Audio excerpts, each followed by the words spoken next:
আপনারা দেখছেন এসবি টিভির বিশেষ সংবাদ। ভারতীয় দূতাবাস অভিমুখে যৌথ প্রতিবাদী পদযাত্রা শুরু করেছেন ছাত্রদল, যুবদল ও স্বেচ্ছাসেবক দলের নেতাকর্মীরা।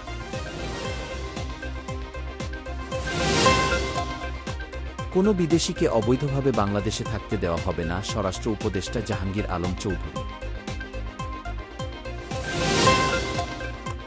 স্কুল পরিচালনায় রাজনৈতিক নেতারা ভালোকে মন্দে পরিণত করেছেন, ১ জানুয়ারি হচ্ছে না বই উৎসব, গণশিক্ষা উপদেষ্টা।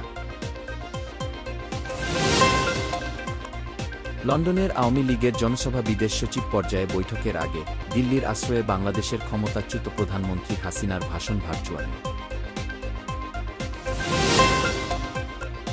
ফরেন অফিস কনসালটেশনের জন্য আগামী ৯ ডিসেম্বর ঢাকায় আসছেন ভারতের পররাষ্ট্র সচিব বিক্রম মিশ্রি।